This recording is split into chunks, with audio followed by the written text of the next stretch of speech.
siguiendo ahora a través del internet, y me alegra que estén acompañándonos también de esa manera virtual. Bien, hoy vamos a hablar de este tema. Como lo dije en la oración, no es un tema fácil. Hablar de las tentaciones es hablar de un tema que a veces nos frustra mucho, porque quizás lo seguimos viendo a través de la óptica equivocada, a través de la óptica que no es la correcta. Durante el paso de los años y a través del estudio que hacemos de la palabra del Señor, muchos hemos llegado a la misma conclusión, y es que hay que mirar cada tema a través de los ojos de Jesús. Cuando lo vemos a través de otros ojos, no va a funcionar y nos va a generar una serie de complicaciones que nos va a frustrar, como normalmente sucede con este tema tan común como lo es las tentaciones, los pecados que están frente a nosotros, las decisiones que a veces son incorrectas y que no sabemos cómo enfrentarlas. Por eso, la primera pregunta que hoy quiero que nos hagamos, y para recordar un poquitito lo que tenemos allí en nuestra mente y confrontarlo con lo que el Señor tiene hoy para nosotros. Esta pregunta es muy común: ¿de dónde vienen las tentaciones? Hay muchos que han llegado a la conclusión de que Dios es el que nos tienta, y se toman algunos versículos en la Biblia para eso. Yo siempre me he resistido mucho a ese pensamiento. Yo no puedo creer que Dios sea un papá equivocado. Si yo, que soy humano y pecador, trato de no equivocarme, yo no estoy poniendo a mis hijos en tentaciones para que mis hijos aprendan. Si yo como papá humano no lo hago, no sé si es correcto llegar a la conclusión que nuestro Padre Celestial, Él nos pone en tentaciones. Repito una vez más, no hay mejor manera de observar todos los temas que tienen que ver con nuestra vida que a través de los ojos de Jesús. Este versículo es clave. De hecho, vamos hoy a estar estudiando las famosas tentaciones que vivió Jesús cuando estuvo aquí en la tierra, pero un relato es el que sin duda alguna nos pone en mejor contexto, y es el que aparece en Mateo el capítulo 4, el versículo 1, justo antes de comenzar el ministerio de Jesús. Allí nos dice, y me gusta mucho esta versión, una vez más, cuando ustedes no vean estas tres letras, PDT, significa que estoy utilizando la versión Reina Valera tradicional. PDT es la versión Palabra de Dios para Todos, que la pueden encontrar en el internet fácilmente. Me encanta esta versión, muy cercana a la original, y por lo tanto se lee muy moderna también, porque se trae a nuestro léxico actual. Allí dice que sucedió algo. Inmediatamente, digo sucedió algo porque esto lo vamos a ver en unos minutos. Dice que inmediatamente el Espíritu Santo, y la versión tradicional dice que llevó Jesús al desierto para ser tentado por Satanás. Eso es lo que dice la versión tradicional, ¿ok? Esta versión nos pone en un contexto muchísimo mejor y más cercano al original. Dice que inmediatamente el Espíritu Santo impulsó a Jesús al desierto para ser tentado por Satanás. Repito, la interpretación rápida es pensar que el Espíritu Santo llevó a Jesús para ponerlo en tentación. Pero me gusta mucho aquí la palabra clave, que es impulsar. ¿Cómo el Espíritu Santo impulsó a Jesús a ir al desierto? ¿Qué significa? La naturaleza siempre nos ha hablado de forma paralela a las Sagradas Escrituras, y me gusta ver los ejemplos fantásticos que nos presenta la naturaleza hermosa que todavía nos rodea y de la cual podemos disfrutar. Yo sé que lo que voy a mencionar ahora, la mayoría de ustedes lo conocen, pero es uno de los ejemplos más lindos que encuentro en la naturaleza, y es cuando el aguilucho está comenzando a crecer y está allí en su nido. No sé cuántos de ustedes han podido ver en vivo y en directo un nido de águilas. Los nidos de las águilas son impresionantes, son las mansiones de los nidos, son nidos 5 estrellas, fabulosos, o 6 estrellas y más, grandes, fuertes, porque allí deben tener muy buena capacidad, porque a veces hay más de un aguilucho allí, más justamente los padres, así que son grandes, son fuertes, y normalmente no están muy cerca a la vista humana, están en los lugares mucho más altos. Pero hay un lugar muy lindo que nosotros recordamos mucho como familia, que es Campo Sable, allí en el norte de Michigan, el campamento de nuestra iglesia en Michigan. Está al norte de los Estados Unidos, casi donde termina el estado de Michigan, cerca a la Upper Peninsula, y allí hay unos escenarios naturales preciosos. allí pudimos ver por primera vez un nido de un águila. Y esa águila tiene el nido allí porque el águila normalmente va y pesca en el lago de Camposábal, que es allí. Así que si uno quiere madrugar a disfrutar de un espectáculo maravilloso, es el de ver esa águila sobrevolando el lago. Eso es precioso. A mí me encanta ver las aves volar. De hecho, en mi país, los famosos chulos, les decimos allí, que aquí los conocemos más como los gallinazos, son muy feos esos animales, ¿no es cierto? Siempre los vemos como con cara de feos porque están comiendo lo que no deben comer por allí. Pero véalos volar. Ay, cuando ellos vuelan son fantásticos. Ellos se dejan llevar por el aire. Entonces casi no mueven sus alas, sino que están siempre coqueteando con las corrientes de los aires y tienen un vuelo espectacular. A mí me encanta ver volar a estas aves. Pero el águila tiene lo que no tiene otra ave, y son esas alas monumentales que cuando ese animalito abre esas alas, el tamaño se vuelve quizás 10 veces o más, y son un espectáculo. Y verla volar allí sobre ese lago de Camposábal y luego venir hacia el agua y con sus garras pescar, y después se va y lleva el alimento allí al nido donde están sus polluelos. Ese es un caso atípico, porque están normalmente esos aguiluchos o esos nidos allí en Camposábal. Ese que conocimos está muy cerca del lago. ¿Por qué? Por lo que el contexto que ya les mencioné. Pero normalmente no están en esos lugares, están en sitios mucho más altos. ¿Por qué? Resulta que el águila, primero que todo, hace lo que nosotros como seres humanos deberíamos hacer, y es enseñar por ejemplo. ¿Cómo hace el águila para que el aguilucho aprenda a volar? Todos los días, en diferentes momentos, ella se para al frente del nido y extiende sus alas. Y entre más viento haya, mejor. Y aunque supuestamente pareciera que los aguiluchos no están aprendiendo, ellos todos los días están observando cómo la mamá abre esas alas y cómo las mueve frente al viento. Y eso lo están viendo en una rutina constante. Ella no les está enseñando a volar, pero ellos están aprendiendo a volar. Y la mamá, en medio de la sabia naturaleza, sabe cuándo es el momento preciso, cuándo esas alitas son unas verdaderas alas en esos aguiluchos, y cuándo ellos están preparados para enfrentar el viento como ella les ha mostrado. En ese momento sucede algo que muchos lo han podido ver en vivo y en directo. Eso sí, nosotros no lo hemos podido ver en vivo y en directo, y es observar cómo desde esos nidos, o a veces cuando están en lugares mucho más bajos, los llevan en sus picos hacia los lugares más altos, y resulta que hacen algo que a nosotros nos parece horroroso, y es que los sueltan. Por primera vez, sin antes haber intentado volar, los sueltan. O si el nido está en una parte alta, los empujan, los impulsan para que vuelen. Pero cuando la mamá hace eso, cuando el águila hace eso, es porque está completamente segura de que ya las alas están firmes, que ellos ya han aprendido suficiente para poder tomar la decisión correcta, y es volar. Y ella está al lado de ellos para asegurarse que el vuelo es correcto. Pero si no, está allí para hacer todo lo posible y tratar de preservar sus vidas. Cuando yo veo esa figura en la naturaleza, yo entiendo este concepto, y más en el contexto que vamos a ver ahora, que aparece en Mateo el capítulo 4 y el versículo 1. El Espíritu Santo, noten que hay una palabra clave allí que dice inmediatamente. Este inmediatamente, como sucede con muchos textos en la Biblia y muchos relatos, está conectando tácitamente con otro evento. Inmediatamente significa que algo acaba de pasar, y apenas pasa ese evento, ahora el Espíritu Santo actúa e impulsa a Jesús al desierto. La pregunta es, ¿por qué el Espíritu Santo impulsa a Jesús al desierto? ¿Por qué le da como ese empujoncito para que vaya a un lugar donde nosotros, que ya leemos la Biblia, sabemos que era un escenario completamente, entre comillas, negativo para Jesús?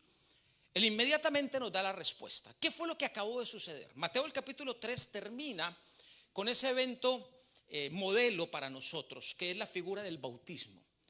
Jesús se encuentra con Juan el Bautista, y a propósito, aquí vamos a hacer mucha conexión con el tema del sábado pasado, que se tituló Identidad, y que presentamos en la iglesia de Inverness.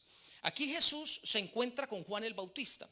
Y Juan el Bautista, cuando lo ve, lo identifica como el Hijo de Dios. Y lo identifica como Jesús, como el Salvador.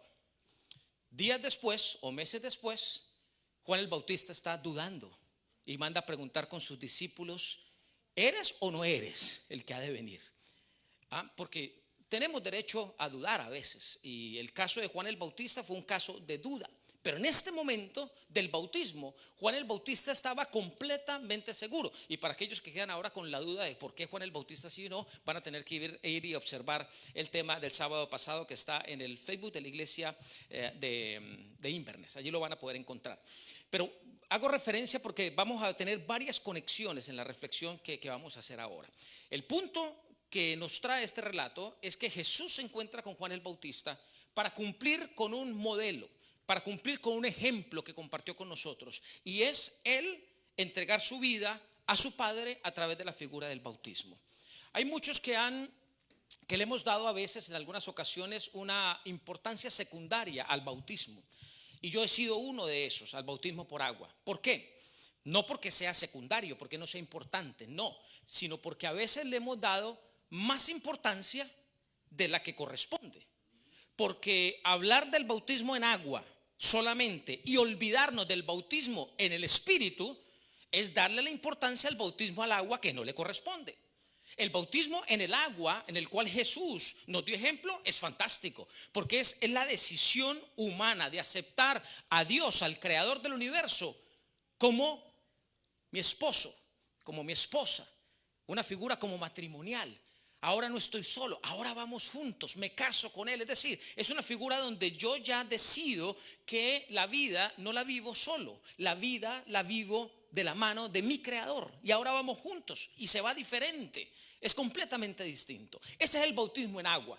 Acabo una nueva vida, muero una nueva vida y resucito para acabo con una vida antigua y resucito para una nueva vida en Jesús, aceptando a mi creador, a mi Dios, como el motor de la salvación, que en Cristo Jesús es una realidad. Ese bautismo es fantástico. Ese bautismo, por supuesto que hay que hacerlo, porque ese bautismo nos pone en la plataforma ideal para comenzar a entender en la práctica cómo funciona el mal y cómo funciona el bien. Pero no lo dejemos allí nomás. El bautismo en agua debería ser ratificado todos los días por el bautismo en el Espíritu. ¿De qué se trata el bautismo en el Espíritu? Bueno, eso tiene que ver justamente con este tema de las tentaciones. Así que Jesús es bautizado, y por eso hay esa conexión de inmediatamente. Cuando el Espíritu Santo impulsa a Jesús a ir al desierto, es porque Jesús estaba experimentando algo que era supremamente importante para él y que le daba todas las evidencias, características, todo lo que él necesitaba para ahora en su ministerio enfrentar definitivamente los ataques que iban a venir, no solo de Satanás, ahora mucho más fuertes, sino a través de la raza humana, obviamente bajo el dominio de Satanás. Pero quiero hacer énfasis en este versículo que para mí, aquí como lo relata esta versión, me suena fantástica, me suena muy muy bien. Escúchenlo ustedes como dice aquí, haciendo referencia al bautismo de Jesús. Una voz desde los cielos le dijo a Jesús: este es mi Hijo amado, con quien estoy muy contento. En las versiones tradicionales dice: este es mi Hijo amado, en quien tengo complacencia, ¿no es cierto? Ese es el que más nosotros entendemos, que es básicamente lo mismo. Dios, el papá de Jesús, desde el cielo está manifestando con la presencia del Espíritu Santo, que llegó a través de una paloma a celebrar ese momento. Está diciendo: yo estoy muy contento con la decisión que mi hijo está tomando. Así que cuando nosotros tomamos una decisión de bautismo, el primero que se pone contento y feliz es Dios, porque es una decisión de ir con Él. No debería ser la última, no, debería ser el comienzo. Es fantástica porque es el comienzo de una nueva experiencia de vida, ¿ok? Ahora, cuando ya Jesús ve que su Padre está contento, escucha que su Padre está feliz, el Espíritu Santo sabe que ahora Jesús está listo para lo que sea, absolutamente para lo que sea. Es como el águila, cuando sabe que el aguilucho está preparado. Jesús estaba preparado. ¿Por qué? Porque Jesús, como ser humano, había decidido ahora enfrentar esta etapa de su ministerio con su creador, con su papá. Y miren que el sábado pasado, y yo doy gracias cuando me hacen observaciones como estas. Uno de ustedes me escribió y me dice, pastor, usted dice allí, Jesús dice que mi padre es mi creador. Bueno, no quiero que se confundan con el tema de Jesús, si fue creado o no fue creado. Esas discusiones, ustedes saben que no entramos en esas discusiones. El contexto en el que lo estoy diciendo es cuando Jesús reconoce que su padre es el creador del universo, el creador del planeta. La parte de si fue creado o no fue creado, eso no es un tema dentro de este contexto, y por eso tratemos de no, que la mente no se nos lleve hacia allí. Jesús, cuando reconoce a su padre como el creador, lo reconoce como el que hizo los cielos y la tierra, como dice Génesis el capítulo 1. En otras palabras, Jesús está diciendo, si mi papá está conmigo, ¿qué me puede faltar? Si mi papá está conmigo, ¿quién me va a derrotar? Jesús conocía a su padre. El problema que sucede con nosotros, con el tema de las tentaciones, es que nosotros sabemos mucho de nuestro Padre Creador, pero quizás poco conocemos de la manera como trabaja nuestro Papá Creador. Cuando nosotros entendemos el tema de las tentaciones desde esta perspectiva, todo comienza a ser muy diferente. Vamos a las tentaciones. Dice Mateo el capítulo 4, el versículo 2, ya vimos el contexto. El versículo 2 dice, y después de haber ayunado 40 días y 40 noches, Jesús tuvo hambre. Vamos a recapitular hasta acá. ¿Por qué Jesús va al desierto? ¿Por qué el Espíritu Santo lo impulsa para ir al desierto? Porque el Espíritu Santo sabe que Jesús está yendo al desierto solo o acompañado. Uy, están dudando. Por eso es bueno recapitular. El Espíritu Santo está impulsando, le está dando el empujoncito a Jesús para que vaya al desierto, donde hay un escenario de tentaciones. Miren, no es que el Espíritu Santo estuviera deduciendo algo imposible de deducir. El planeta es un escenario de tentaciones. Jesús recién es bautizado, Jesús va al desierto. Y ahora vamos a entender por qué Jesús va al desierto. Y el Espíritu Santo dice, si Jesús está yendo al desierto, es porque Jesús está listo para lo que sea. ¿Por qué? ¿Porque Jesús está yendo solo o porque Jesús está yendo acompañado? Acompañado. Él tomó la decisión libre de que su vida en esta parte tan importante no iba a ser regida como en ningún momento de su vida por él mismo, sino que su Padre, el creador del universo, iba a estar con él. Así que en este contexto, noten ustedes esto tan interesante, que va de la mano de las tentaciones. Jesús va al desierto, el Espíritu Santo sabe que allí Jesús va a ser tentado, así como nosotros. ¿Quién de nosotros no sabe que nosotros mismos hoy hemos sido tentados y quizás en la tarde vamos a ser tentados? ¿Quién no lo sabe? Todos nosotros lo sabemos. ¿Quién no sabe que nuestros hijos están siendo tentados todos los días? Todos lo sabemos. Así que el escenario de tentación es el planeta Tierra, porque es el que le pertenece a Satanás. Pero no estamos solos dentro del planeta Tierra. No estamos solos. Ahora miren esta herramienta tan maravillosa frente a las tentaciones. Escuchen bien. Jesús fue al desierto, el Espíritu Santo dice, lo impulsa para que vaya al desierto donde hay un escenario de tentación. Y aquí aparece la figura del ayuno. Jesús fue al desierto ¿a qué? A ayunar. Normalmente, y por favor no me respondan, ni levanten su mano, respóndalo allí en su mente. Normalmente, ¿por qué ayunamos nosotros los seres humanos? ¿O para qué ayunamos nosotros los cristianos? No me lo respondan, ténganlo en su mente. Normalmente oramos, ayunamos para que haya una respuesta para alguna necesidad que tenemos, o ayunamos por otra razón. Le repito, téngalo ahí en su mente. Estamos hablando de las tentaciones, un panorama que tenemos los seres humanos todos los días. Todos los días nos enfrentamos a diferentes tentaciones. ¿Cuándo ayunamos nosotros? ¿Ayunamos solo cuando tenemos grandes problemas? ¿Solo cuando hay una gran enfermedad? ¿Cuando hay una gran dificultad? Entonces convocamos ayuno y oración. Vuelvo a repetir por tercera vez que no hay mejor forma de entender la Biblia que a través de la óptica o de los ojos de Jesús. ¿A qué fue Jesús al desierto? Jesús fue al desierto a ayunar. ¿Por qué Jesús fue al desierto a ayunar? ¿Qué estaba pidiendo Jesús? ¿Cuál era el gran problema que estaba viviendo Jesús para decir: Señor, yo voy a ayunar, voy a aguantar hambre 40 días y 40 noches para ver si tú me respondes a esta situación que estoy viviendo? El contexto no está hablando de ningún caso específico, ninguno. Pero Jesús, cuando el Espíritu Santo lo impulsa a ir al desierto, y Jesús sabía que si antes Satanás lo estaba tentando de diferentes formas, ahora lo iba a tentar mucho más. Entonces, ¿qué es lo que hace Jesús? Se pone a ayunar. La motivación que Jesús tiene para el ayuno es una motivación muy diferente a la que el Antiguo Testamento presenta el ayuno.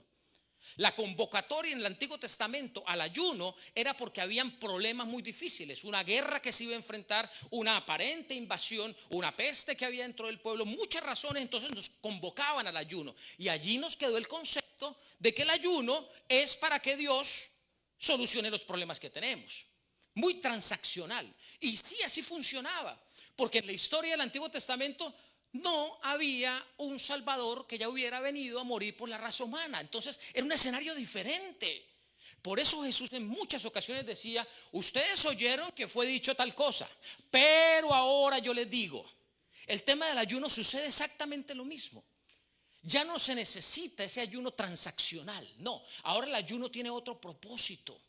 Un propósito más lindo, un propósito más noble, y un propósito que tiene que ver directamente con la maldad que nos rodea, con las famosas tentaciones y con las decisiones que debemos tomar todos los días. El libro Deseo de todas las gentes, en la página 89, para aquellos los que les gusta estudiar un poquito más, les recomiendo mucho El Deseado de todas las gentes. Es un libro precioso que ilustra la vida de Jesús de una manera, para mí, sin igual. Después de la Biblia, para entender la vida de Jesús, me encanta El Deseado de todas las gentes. Miren lo que dice allí: por el ayuno y la oración, noten por qué Jesús lo hizo. Por el ayuno y la oración debía fortalecerse para andar en la senda manchada de sangre que iba a recorrer. ¿Están leyendo? ¿Por qué fue Jesús a ayunar? ¿Para pedir que Dios le solucionara un problema? ¿Porque estaba enfermo? ¿Porque había algún familiar enfermo? ¿Porque había alguna crisis en el pueblo? No. ¿A qué fue Jesús a ayunar? ¿Por qué? ¿Qué lo movió? Su necesidad de ¿qué? De estar fortalecido. Que esa decisión que había tomado de entregar su vida al Padre una vez más como humano, y que el Padre gobernara ahora en su vida. Jesús dice: veo a mi papá tan contento en el cielo, yo estoy tan feliz, que yo no quiero que esto pase. Yo quiero mantener esta fortaleza física, mental, emocional, espiritual. Jesús fue al desierto a fortalecerse espiritualmente. Ese debería ser el propósito del ayuno, no transaccional. No, el ayuno transaccional le quita valor a lo que Jesús hizo por nosotros. El ayuno debería existir y debería formar parte de nuestra vida, pero con este propósito: ayuno para estar más cerca de mi Señor, porque necesito sentirme más fuerte espiritualmente, porque quiero apartarme de lo que regularmente hago en mi vida, de la manera regular como me alimento, de la manera regular como vivo, para fortalecerme más en Él, para que mi mente esté más abierta y más dispuesta. Jesús fue al desierto, y al saber que iba a estar en un escenario de tentación, Jesús dice: aquí tengo que estar fuerte. Ayuno, porque no quiero que nada me quite la concentración que debo tener en mi Padre. Miren ustedes que cuando esto pasa, entonces el tema del pecado, el tema de las tentaciones, pasa a un segundo plano. Fortalecerse en Él. Mateo capítulo 4, versículo 3. Que me gusta también aquí como pone en claro quién es quién. Y aquí ya vamos a la práctica de nuestro día a día. Dice que vino a Jesús ya después de haber ayunado, débil físicamente, pero muy fuerte espiritualmente. Por lo tanto, la debilidad humana pasa a un segundo plano. Y cuando Satanás ve eso, entonces Satanás viene a atacar. Normalmente Satanás ataca cuando él sabe que tiene más posibilidades de triunfar. Y aquí ve a Jesús como humano, limitado. Después de 40 días, su cuerpo estaba débil. Y Satanás, quien aquí lo identifica como el tentador. ¿Quién es el que genera las tentaciones? El tentador. ¿Y quién es el tentador? Satanás. Las tentaciones vienen de Satanás. Él es el único que le encanta poner obstáculos en el piso para que nos tropecemos y nos caigamos. Él es el experto en hacer que la vida se nos haga más difícil y que nos equivoquemos para que suframos más. Porque en medio del sufrimiento es donde el ser humano fácilmente se confunde más y señala al Creador como el culpable, o a veces al mismo Jesús. Ese es el trabajo de confusión que Satanás hace. Él es el tentador. Y miren lo que viene y le dice a Jesús: si eres el Hijo de Dios, di que estas piedras se conviertan en pan. ¿Recuerdan que hace un ratito les hablé de Juan el Bautista? Juan el Bautista, allá en la cárcel, cuando humanamente Juan el Bautista, como era humano, a pesar de que fue el gran profeta de todos los profetas, como humano duda. Y en ese mismo libro que les hice referencia ahora, ahí lo dice clarito. Él dudó de su identidad y dudó de la identidad de Jesús. Cuando nosotros dudamos de nuestra propia identidad, de quién yo soy, es porque hemos puesto en tela de juicio a quién le pertenecemos. Por eso es tan importante el ayuno. Por eso es tan importante estar cerca de nuestro Dios. Tener claro que nosotros le pertenecemos a Él, que somos sus hijos. Nuestra identidad debe estar protegida en nuestro Creador. Pero tenemos el derecho a dudar, claro que sí. Juan el Bautista dudó. ¿Por qué Juan el Bautista dudó? Porque el mismo que trabajó en la mente de Juan el Bautista ahora está aquí queriendo trabajar en la mente de Jesús. Y una vez más viene a cuestionar su identidad. Noten bien esto, que es lo que el tentador le dice a Jesús: si eres hijo de Dios. ¿Sabía Satanás que Jesús era el hijo de Dios? ¿Sabía Satanás que Jesús era el hijo del creador del universo? Pero en ese escenario, normalmente cuando hablamos de las tentaciones, hablamos de 3 tentaciones. Esta es la tentación. Las otras son resultado de esta tentación. A mí me gusta más ver el escenario como el escenario de la tentación, que genera tentaciones. Esta es la tentación mamá de todas las tentaciones. Y ya les hablé de Juan el Bautista y ahora les hablo del propio Jesús. Satanás con la misma estrategia le dice: si eres el Hijo de Dios, pone en duda, cuestiona, genera desconfianza en la mente de Jesús. ¿Por qué Jesús estaba tan débil? ¿Solo por haber aguantado hambre? ¿Solo por 40 días en los cuales no ha podido comer? Jesús sabía que la carga de pecado del universo comenzaba a estar sobre sus hombros. Y Satanás también lo sabía. Así que Satanás lo que estaba tratando de hacer con Jesús era decirle, al igual como lo hizo en el Getsemaní: tú tienes tanto pecado encima tuyo, eres símbolo de tanto pecado, que tú crees que sigues siendo el Hijo de Dios. ¿No crees que el Padre ya se apartó de ti? Desconfianza. Si eres el Hijo de Dios, actúa. Allí es donde está el gran ataque de Satanás, contigo y conmigo hoy de la misma manera. ¿Por qué estás en este escenario? ¿Acaso no eres el hijo o la hija de Dios? Entonces, ¿por qué estás viviendo lo que estás viviendo? Actúa.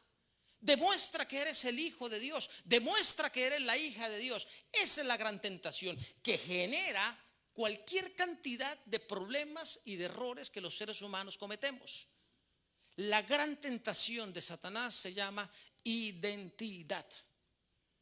Él quiere generar desconfianza todos los días en tu mente y en mi mente. Y la mayor desconfianza es: ¿tú crees que como estás, todavía el Padre te ama? ¿Todavía el Creador del universo está interesado en ti? Esa es la desconfianza que Satanás quiere generar. Pero ahora, ¿qué es lo que nosotros tenemos que hacer? Justamente lo que hace Jesús.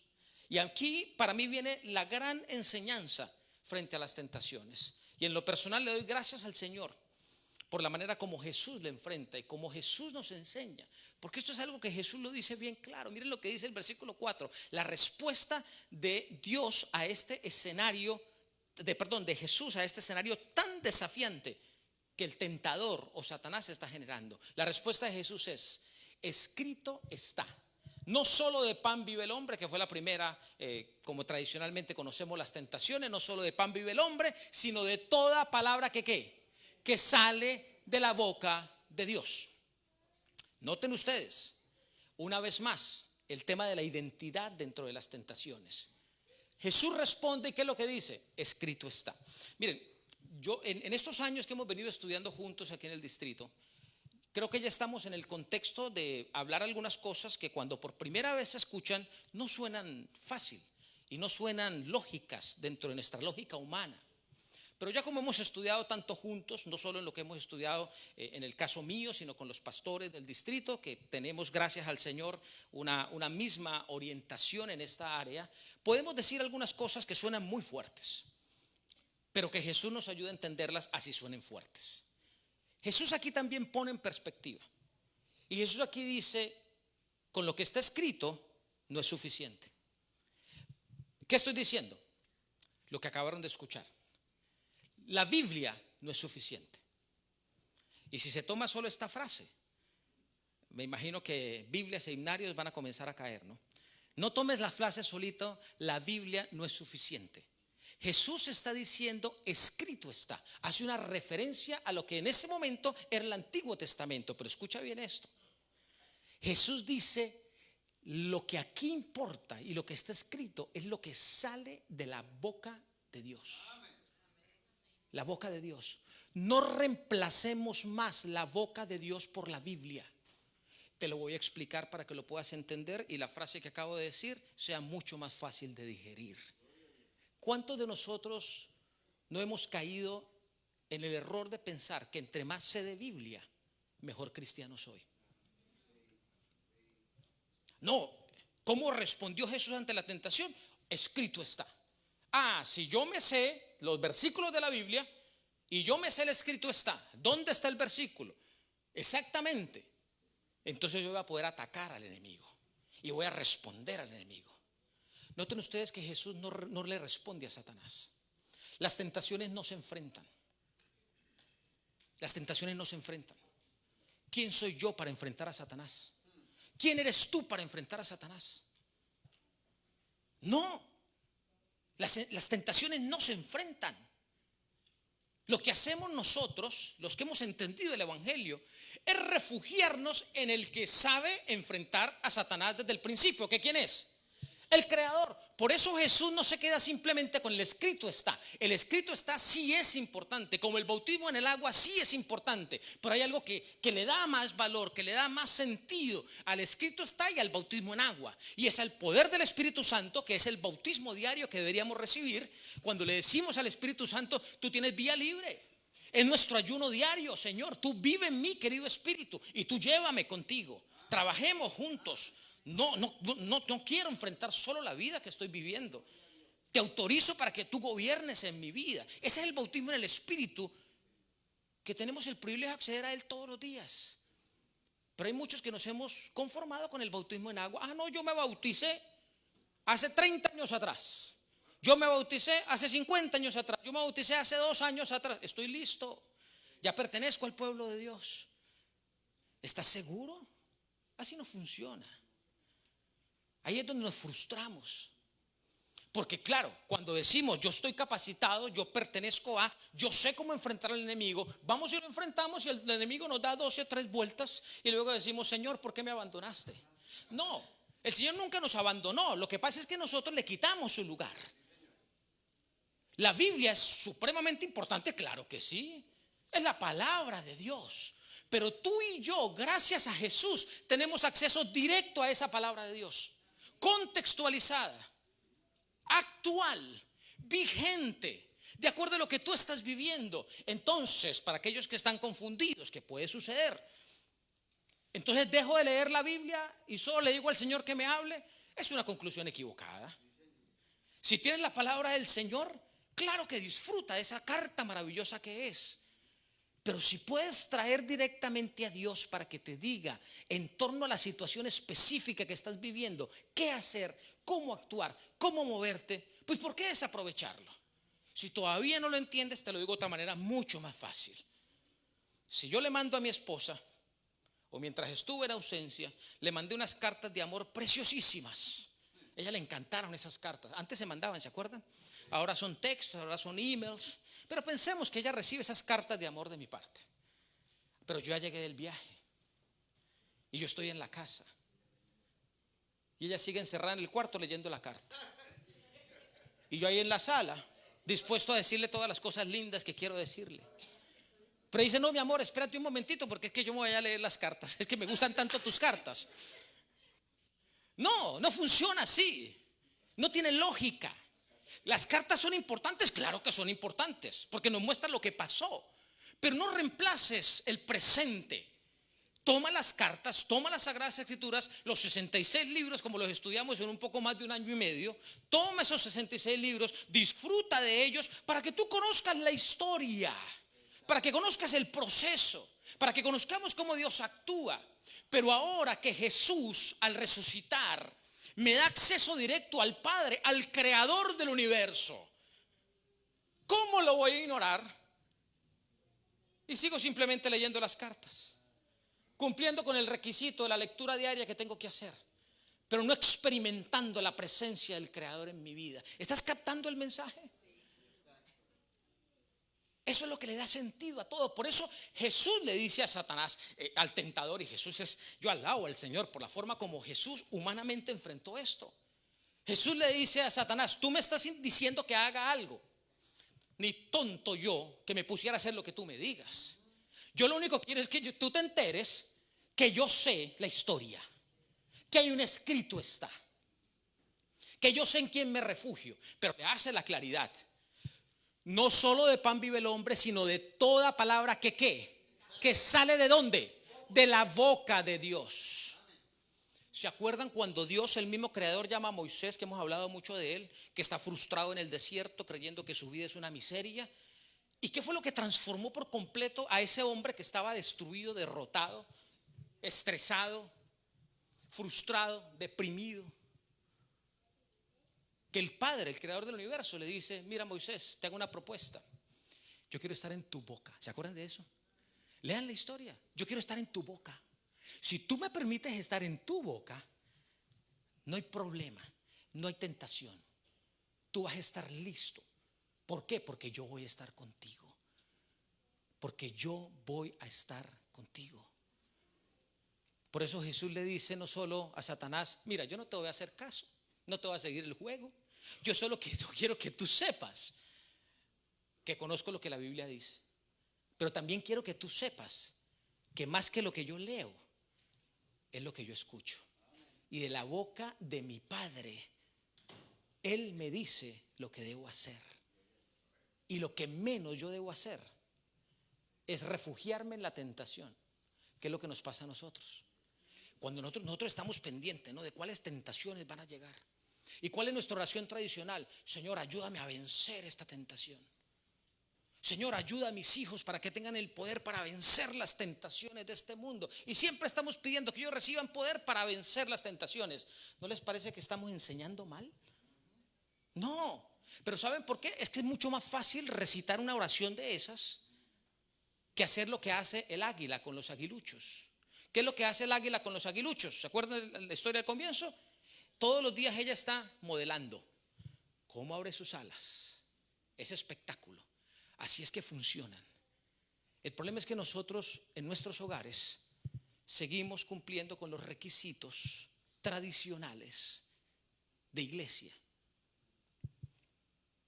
Y otra vez, no se me confundan, la iglesia es bellísima, pero la iglesia sin Jesús, la iglesia sin Dios el Creador, hace que en nuestros hogares, sin darnos cuenta, estemos viviendo unas farsas y creyendo que cuando yo dejo de leer algo que tenía que leer, entonces ese día voy a estar con menos fuerzas, con menos fortaleza. Ay, me pasó este problema tan terrible, caí en esta tentación porque es que yo no hice esto en la mañana que tenía que hacer. No, así no funciona. No. El problema es que no entendemos nuestra identidad. Tu poder y mi poder no está en nosotros, está en nuestro Creador, en nuestro Dios. Entonces, cuando en un escenario de dificultad mis hijos se dan cuenta, nuestros hijos se dan cuenta que nosotros lo que hacemos no es pedirle a Dios: Señor, voy a ayunar para que tú me des la fuerza y enfrentar esta maldad, enfrentar al enemigo y demostrarle que puedo derrotarlo. No, Cuando mis hijos se dan cuenta que lo que nosotros hacemos es decirle: Señor, nos refugiamos en ti para que tú nos des la fortaleza de entender que tú puedes y que tú vas a trabajar conmigo para que juntos, tú liderando y yo contigo, podamos ver al enemigo huir. Eso es muy diferente, porque yo me refugio en mi identidad. Mi identidad está en mi Creador. Y lo que le está diciendo aquí Jesús al tentador es: yo sé cómo tú trabajas. A mí no me interesa lo que tú digas. No estoy dispuesto a hacer nada de mi parte. Yo no muevo un solo dedo sin que el Padre, mi Padre, el Creador, me diga lo que yo tengo que hacer. Por eso es su boca la que me guía. Miren lo que dice el capítulo 3 del versículo 1, por si alguno todavía está pensando que este quizás es un evento aislado. No, este fue el regalo que el Señor nos dio desde el principio. Entender cómo trabaja Satanás, para poder entender también Él cómo quiere trabajar con nosotros. ¿Qué fue lo que hizo Satanás, el tentador, desde el principio con la pareja perfecta? ¿Acaso no puso en duda su identidad? Desconfianza. Lo mismo que con Juan el Bautista, lo mismo que con Jesús. Satanás le dice a Adán y Eva: ¿es cierto que Dios les dijo que no coman de ningún árbol del jardín? ¿Les había dicho o no les había dicho? Claro que sí. Tanto Satanás como Adán, como Eva en este caso, lo sabían. Pero Satanás es experto en crear la duda. ¿Saben por qué? Porque cuando él te genera desconfianza en tu identidad, en tu creador, él sabe que él tiene el terreno ganado, completamente ganado. ¿Cuál fue el problema de Eva? Que Eva cayó en esto, generó duda. ¿Y cómo es el mal? Porque él solo me habló del bien. ¿Será cierto o no será cierto? ¿Cómo es eso de que se abran mis ojos? Comenzó a pensar en lo que ella podía hacer y no en lo que Dios mismo le había dicho que él era capaz de hacer junto con ella. Y se equivocó. Eso no cambia. Miren, Satanás tiene mucho poder, mucha creatividad, pero la esencia de la manera como él trabaja es la misma. Por lo tanto, entendamos que en la esencia como Dios trabaja también es la misma. La invitación que el Señor nos hace es que entendamos que no es con nuestra fuerza, no es con nuestro poder. El mismo libro que les cité ahora, voy a leerles 2 párrafos rapidito de la página 92. Desde el tiempo de Adán, que fue el versículo que acabo de hacer referencia, hasta el de Cristo, la complacencia de los deseos propios había aumentado el poder de los apetitos y pasiones, hasta que tenían un dominio casi ilimitado. ¿Qué es lo que hace que nosotros cada día estemos más débiles y por eso nos equivoquemos más y por eso caigamos más y generemos tantos problemas? Que tenemos mucha confianza en nosotros mismos. Nuestro ego, siempre la misma historia. Desde cualquier óptica es la misma. ¿Quién es el que gobierna la vida? ¿Soy yo o es mi creador? La respuesta rápida es mi creador. La respuesta práctica: ¿estás seguro que el que gobierna tu vida, el que gobierna mi vida es el creador? Debería ser así. Pero cada uno tiene la oportunidad de evaluarlo. Y miren lo que dice la segunda parte de esta página. Así los hombres se habían degradado y degenerado, y por sí mismos no podían ¿qué? Vencer. Es que no podemos vencer por nosotros mismos. Cristo venció en favor del hombre soportando la prueba más severa. ¿Cuál fue la prueba más severa? ¿Ustedes creen que la prueba más severa fue allí en el monte de las tentaciones al frente de Jericó? ¿Cuál fue la prueba más severa? En el Getsemaní. Lo que acaba de vivir, lo que está viviendo Jesús en el monte de las tentaciones es solo un preámbulo para lo que iba a vivir durante todo su ministerio y la máxima en Getsemaní. Tú ya no eres el Hijo de Dios. El pecado te apartó. Ya no tienes acceso al Padre. Mira a ver si puedes hacer algo. Enfréntame. Pero Jesús no cayó en esa trampa. Ni siquiera él dice el propio Jesús dice: yo por mí mismo no puedo hacer nada. ¿Qué es lo que hace Jesús? Se refugia en su Padre y le dice: Padre, este cuento que me está diciendo aquí el tentador no me lo creo. Nada ni nadie me va a separar de ti. Nada ni nadie. ¿Cómo enfrentamos las tentaciones? Las tentaciones no se enfrentan. No se enfrentan. ¿Qué es lo que tenemos que hacer entonces? Entender cuál es nuestra identidad. En esos escenarios, refugiémonos en nuestro Creador. No le perdamos tiempo con Satanás. Refugiémonos en nuestro Creador. Vivamos una vida de entrega a Él. Me gusta cómo Isaías proféticamente lo presenta en el capítulo 12, el versículo 2, que fue el versículo que leímos como lectura bíblica. Isaías dice: Dios es que mi salvación. Confiaré en Él y no temeré. El Señor es que mi fuerza. El Señor es que mi canción. Él es que mi salvación. Amén. Así se enfrentan las tentaciones. Las tentaciones se enfrentan estando protegidos bajo las alas maravillosas de nuestro Creador, como lo dice el Salmo 91.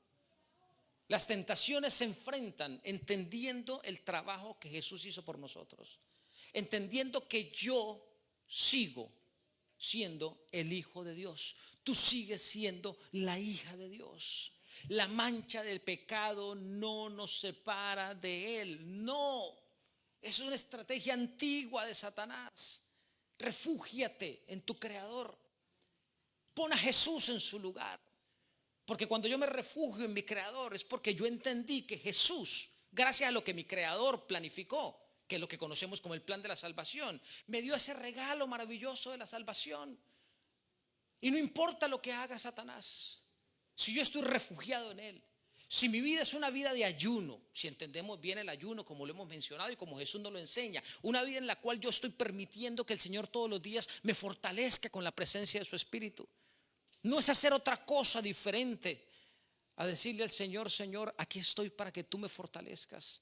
Hoy yo no quiero vivir mi vida, hoy yo no quiero vivir mi día a día.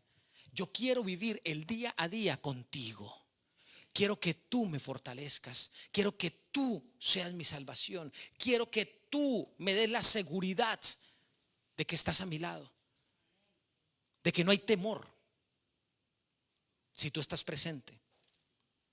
Cuando Él está presente, el temor huye, así como huye Satanás. Lo que tú y yo tenemos que hacer es decirle al Señor: Señor, tú eres mi canción, tú eres mi salvación. Gracias por lo que tú desde el cielo hiciste. Y gracias por lo que Jesús pudo hacer al seguir tu estrategia de amor. Las tentaciones pongámoslas en su lugar. Refugiémonos en Jesús. Dios es nuestra salvación. Orlando va a cantar. Siempre la música genera un ambiente muy lindo de entrega, de reflexión. No necesito tener una capacidad especial para darme cuenta que todos los que estamos aquí hemos vivido tentaciones. Las vamos a vivir y las vamos a seguir viviendo. Yo espero que el Señor hoy ponga las tentaciones en su lugar en tu mente y entiendas, como yo quiero entenderlo cada día mejor, que si me refugio en mi Dios, en mi Creador, y si Él está en mi boca, su boca está en mi boca, su boca está en mi mente, y yo solo lo busco a Él, puedo entender que las estrategias del enemigo no van a triunfar. Y si triunfan, porque soy humano, el Señor me va a dar la oportunidad de levantarme y en el nombre de Cristo Jesús ser renovado y continuar de nuevo. Así trabaja el cielo, todo el cielo para ti. No dudes de tu identidad, no caigas en la confusión de Satanás. Mientras Orlando canta, dirá al Señor allí en tu mente: Señor, ayúdame a entender todos los días y a tener claro que no estoy solo, que no estoy sola.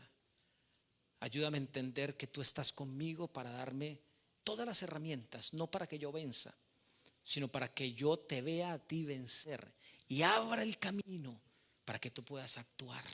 Y yo voy a estar allí para hacer lo que tú me digas y no para trabajar con mi propia estrategia. Si tú estás luchando con algún tipo de tentación, si tú has caído y no te has podido levantar de alguna de esas tentaciones que el tentador ha traído a tu vida, este es un buen momento para que le digas al Señor: Señor, todo lo entrego a ti. Y hoy es un buen momento para comenzar de nuevo. Dios es mi salvación. Confiaré en Él y no temeré. El Señor es mi fuerza. El Señor es mi canción. Él es mi salvación.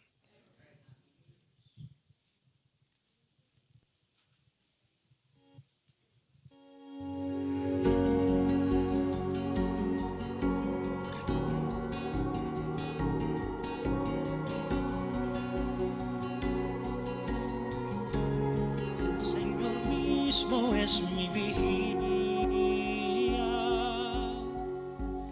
Nunca se duerme el que me cuida. Él guarda mi entrada y mi salida. Mi socorro viene de mi Señor. Amén. Él sabe muy bien los planes que tiene en preparación para todos sus hijos. Él es invencible y nadie lo detiene cuando lleva a cabo su voluntad. Ciegamente creo en sus promesas, pues no tiene fecha de expiración.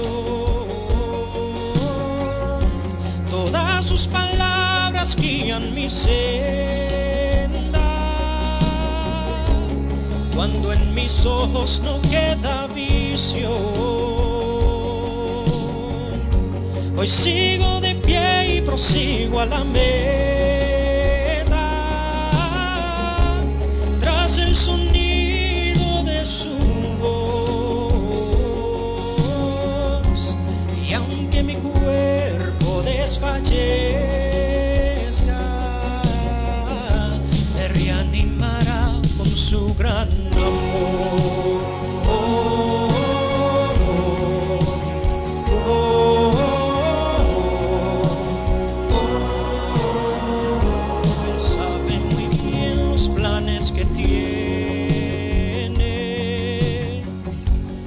Preparación para todos sus hijos. Él es invencible y nadie lo detiene cuando lleva a cabo su voluntad. Ciegamente creo en sus promesas, pues no tiene fecha de expiración. Todas sus palabras guían mi senda, cuando en mis ojos no queda visión. Hoy sigo de pie y prosigo a la meta, tras el sonido de su voz. Y aunque mi cuerpo desfallezca, me reanimará con su gran amor.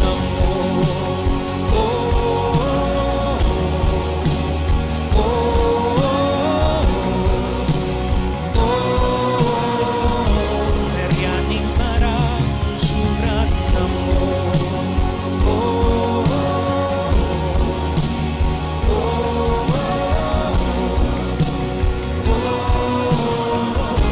Me reanimará con su gran amor.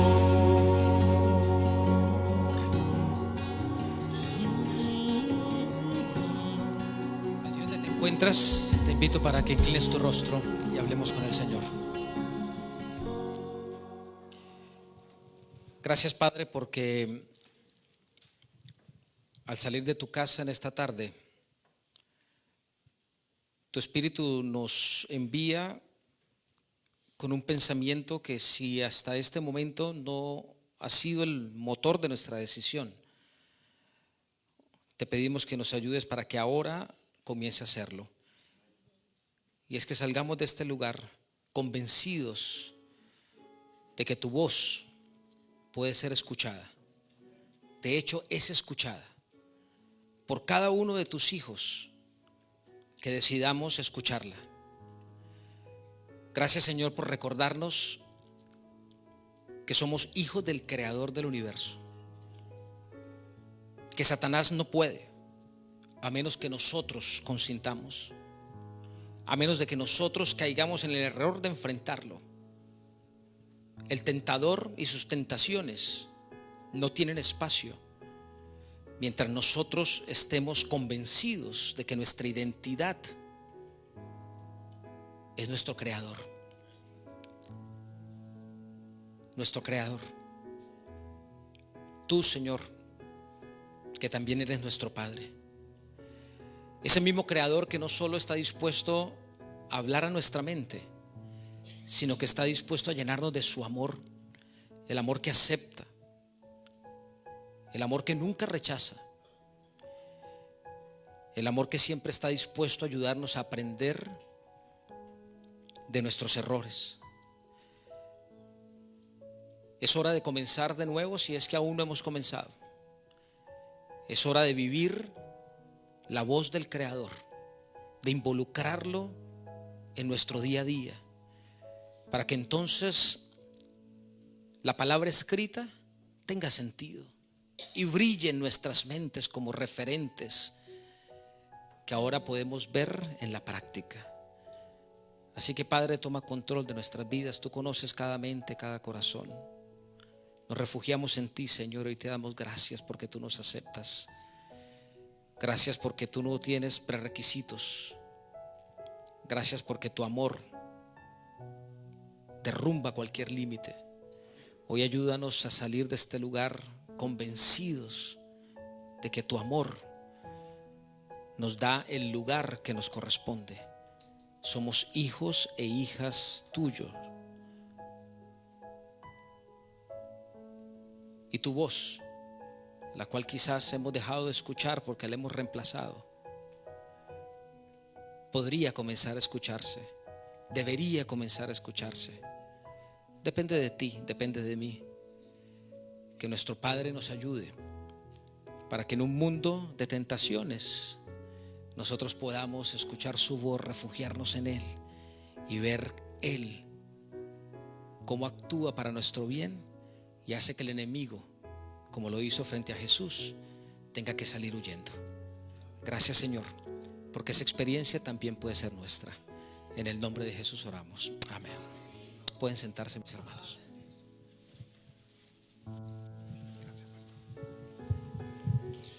Gracias a Dios por hablarnos en esta mañana. Ahora esperamos la salida de parte de los diáconos. Recuerden, todos los conquistadores, que hay reunión a las 3:30 en la iglesia de Marion Oaks. Bendiciones, los amamos en Cristo.